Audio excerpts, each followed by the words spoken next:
కలియుగ దైవం వెంకటేశ్వర స్వామి పద్మావతి అమ్మవారి విగ్రహ మన గుడికి ఈరోజు శంకుస్థాపన చేసుకున్నాం. దాంతోపాటు ఆ కాలనీలో ఇప్పటికే మున్సిపాలిటీ ద్వారా కార్పొరేషన్ ద్వారా 70 లక్షలతో పార్క్ డెవలప్మెంట్ కానీ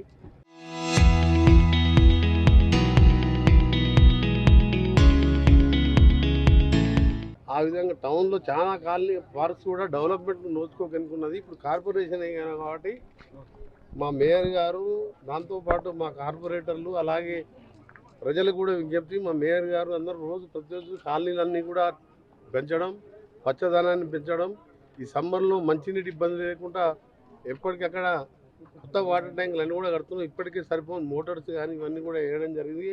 అవసరం ఉన్న చోట బోర్ చేసుకుంటూ నీటి ఎద్దరు లేకుండా, ఎందుకంటే నల్గొండ అంటే మీకు తెలుసు మన 4-5 degrees టెంపరేచర్ ఎక్కువ ఉంటుంది, వాటర్ కన్జంప్షన్ ఎక్కువ ఉంటుంది. దాంతో నీళ్ళ ఇబ్బంది లేకుండా మా కార్పొరేషన్ మేయర్ గారు అధికారులు అందరూ కూడా కృషి చేస్తున్నారు. దాంతోపాటు రైతులకు కూడా మరొకసారి విజ్ఞప్తి చేస్తున్నా, కొద్దిగా ఇబ్బంది ఉన్నా సరే మీరు కొద్దిగా ఓపిక పట్టాలి. ఇప్పటికే కొద్దిగా లేట్ అయింది, ఆలస్యం అయింది. ధాన్యం వచ్చి ఆ ధాన్యంలో తాలు ఎక్కువ ఉందని చెప్పి మిల్లర్స్ ఇబ్బంది పెట్టే వరకల్లా ధాన్య సేకరణలో ఇంకా కొద్దిగా మిగిలిపోయింది. 50% పైననే మిగిలింది. అయినా రోజు రాత్రి 10 నైటు డే కలెక్టర్స్ వాళ్ళతో మాట్లాడుతూ ట్రాన్స్పోర్టేషన్ మూవ్ చేస్తూ మిల్లర్స్ని కన్విన్స్ చేస్తూ 50% పూర్తి చేసినాం. ఆలస్యం అయినందుకు రైతులందరూ కూడా క్షమించాలని, ఎందుకంటే పోయినసారి ఎప్పుడు కూడా ఇంత ఆలస్యం కాలే. కానీ విత్తనంలో ఫస్ట్ వచ్చినప్పుడే ఏదో తాళ్ళలో దాంట్లో డిఫరెన్స్ ఉందని చెప్పి మిల్లర్స్ అంటారు.